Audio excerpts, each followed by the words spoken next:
আগামী জুলাই মাসের প্রথম তারিখ থেকে লাগু হচ্ছে কেন্দ্র সরকার প্রণোদিত নতুন তিনটি আইন।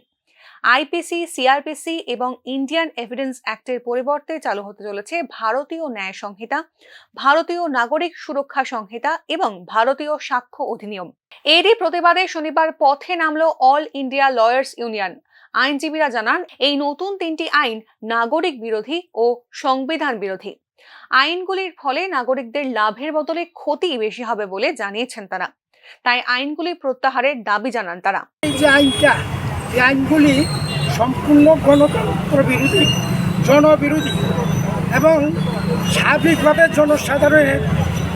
সপ্তদশ লোকসভার শীতকালীন অধিবেশনে প্রায় 140 জন সাংসদ বরখাস্ত হন। সেই সময় কেন্দ্র সরকার এই তিনটি বিলকে আইনে রূপান্তর করে। তাই প্রথম থেকেই আইনগুলি নিয়ে জাতীয় রাজনীতি তোলপাড়। এবার এই তিনটি আইনের প্রতিবাদে সরব হলেন অল ইন্ডিয়া লয়ার্স ইউনিয়নের আইনজীবীরাও। ব্যুরো রিপোর্ট, নিউজ নাও।